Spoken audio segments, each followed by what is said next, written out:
Welcome to my Elephone U full review. This is a great phone, but there are two big problems and a couple of smaller ones.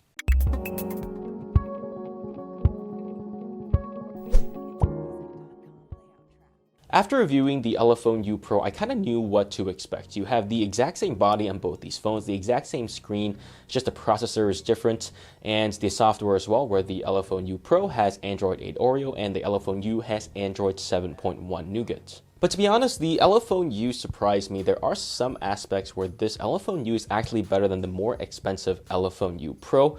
I was not expecting that, so let's get down and dirty to see why the Elephone U Pro is actually a pretty good phone. So the build quality, just like the Elephone U, both these phones have that glass back and the very nice curved edges, which really make this phone really nice to hold and really easy to hold as well. And it's curved on the back and the front, and it looks very good.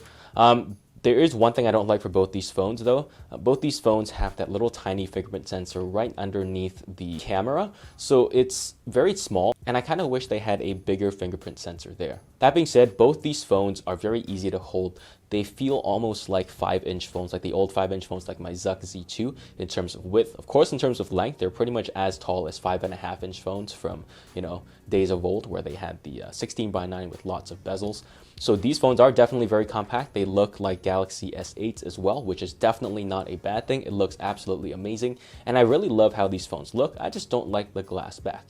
And the last thing to note is that the Elephone U Pro is actually a tiny bit heavier than the Elephone U. The Elephone U is a little bit lighter than this, most likely because there's a NFC and wireless charging in this, so that might be why this is a little bit heavier. So the display on both these phones are also amazing. They both have the same flexible AMOLED display with a 2160 by 1080p resolution, and to be honest, I'm very satisfied with how it looks. The AMOLED display is super saturated, it's super colorful, and the contrast is very good. All in all, a great display.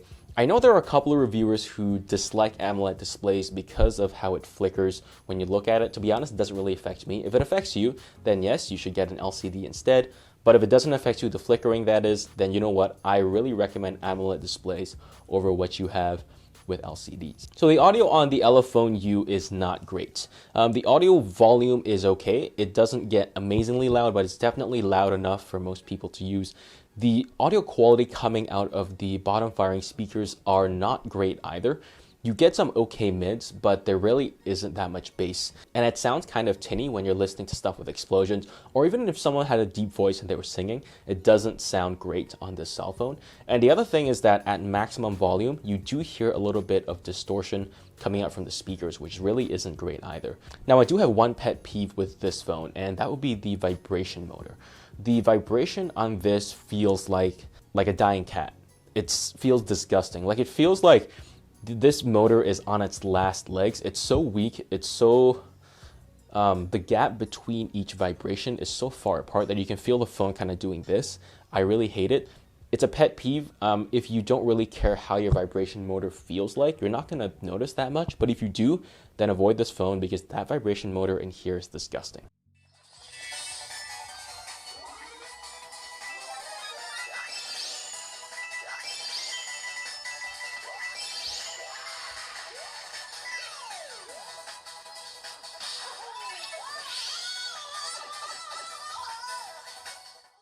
So I gotta say that Elephone did a pretty good job optimizing the battery life for the Elephone U.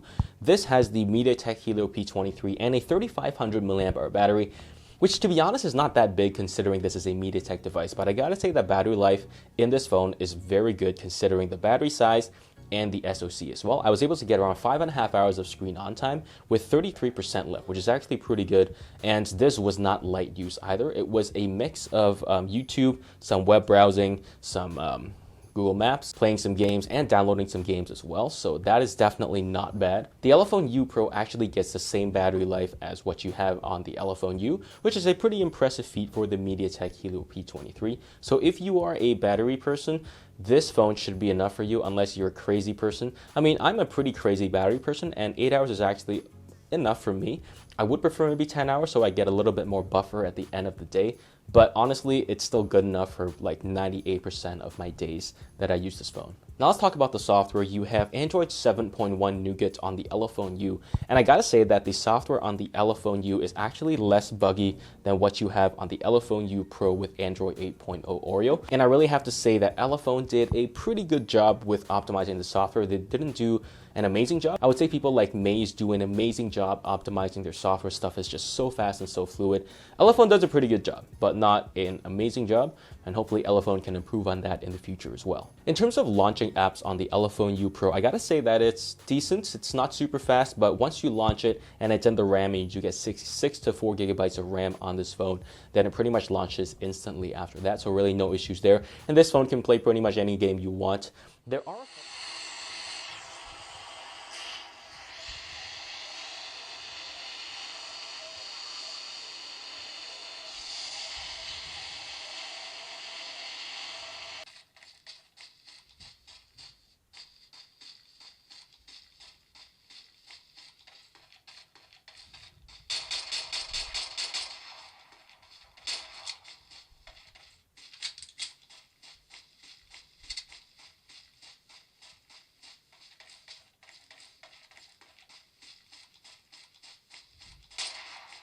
And finally, the fingerprint sensor here is actually pretty fast, a lot faster than what you have on the Elephone U Pro. I'm very surprised. I think they did a better job with the software on the Elephone U than they did with the Elephone U Pro. So if I'm going to unlock it, let's try it right now. 1, 2, 3, bang.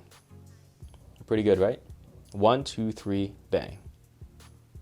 1, 2, 3, bang. That was good. It was fast. It's tiny bit slower than, let's say, the OnePlus 5T, but to be honest, it's a very good fingerprint sensor and I'm using it all the time. The one thing this is missing is face unlock. I was never a face unlock kind of guy, but once I got used to it, I kind of miss it, you know? Just pressing the power button without having to reach for the fingerprint sensor and just putting it in front of my face and making it unlock. This one doesn't have it. I'm not sure if they're going to add it at all, but I kind of hope they do because that would make this phone a lot better. All right, so in terms of network connectivity for the Elephone U Pro, it's better than the Elephone U. This phone is going to work completely in Canada for Rogers and Bell, but not Telus because you got 3G and 4G. But in the USA, if you want to use it, it will work in 3G for pretty much most major cities just because it has the bands WCDMA 850, which is what you need for 3G. Now for 4G, the only thing that it supports is AT&T LTE band 5. Now, because there's only one band supported for the USA, I do not recommend this phone for anyone who is in the USA because you're not going to get enough 4G network connectivity. You'll be stuck in 3G in pretty much most places. And of course, if you're in Europe, don't even worry about it. It works pretty much everywhere. So again, this phone actually gets pretty good Wi-Fi reception. I was fairly surprised. You know, I can be pretty far away from the router and I would still get full speeds, downloads and stuff like that. Very impressed. Bluetooth works fine. And GPS on this phone actually works decent as well. Doesn't really jump around that much. It takes a little long to lock, but that's, you know, not too bad. It's pretty easy to navigate on this phone either, and it's pretty fast also. So the camera quality is a mixed bag, and I was fairly surprised by the results, you know, surprised good and surprised bad. The camera has trouble taking photos of moving things. It's always blurry. Focusing is not easy either. It's frequently out of focus if you take it at certain angles into the sun, which is annoying. However, when you do not take blurry shots, the photo quality is average in detail and color and doesn't look spectacular, but you can take good photos. And that is only when you take macro shots, then shots can look very good. And the good thing about this phone is you can focus on stuff very close to the actual camera itself, which is impressive. I can actually get closer to things and still get it to focus than even my Xiaomi Mi Note 3 or my Smartisan, and the photos actually can come out very nice. The low light shots here is where it surprised me, you know, in a good way. It's surprisingly decent. I'm not sure what's going on. Some of the shots actually look pretty good for a Mediatek phone. The front-facing camera here is average, and when you move on to video quality, this phone should support 4K, but not yet. It's still stuck at 1080p, and the 1080p video quality is nothing special. You get some average detail, average color, and a little bit of artifacting when you're moving too fast on the screen.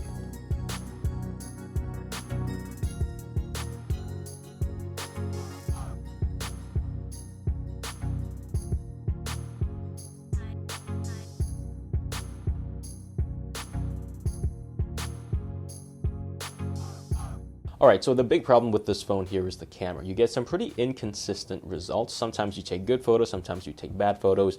Most of the time it's average at best, and you don't really have any 4K video recording on this phone as well. But if you remember at the beginning of the video, I said that there are two big problems with the Elephone U. Well, the camera is one of them, but the other big problem with the Elephone U is the price, right? This thing starts at $390. Now, for a Mediatek Helio P23 phone, I've seen prices as low as $200 for those phones, and I'm very surprised that they wanted to price this phone so high. I think they said, oh, we have a flexible display and it looks great, we can press it that high.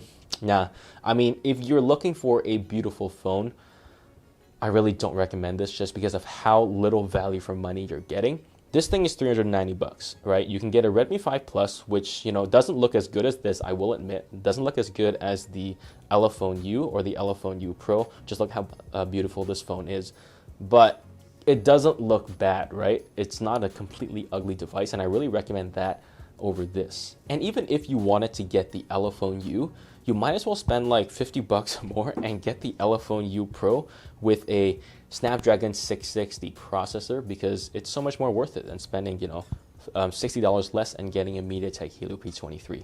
That being said, at $390, I still don't recommend either of these phones. I recommend the Xiaomi Mi Note 3, which I have right here, or even the Smartisan Nut Pro 2, but I don't recommend that yet because I'm still trying to fix the software on that. So yeah, conclusion, at this price, nobody should buy the Elephone U or the Elephone U Pro. It's too expensive. Let me know what your thoughts are on the Elephone U or even the Elephone U Pro in the comments down below. Be sure to hit like and subscribe. Thank you so much for watching, and I'll see you guys in the next one.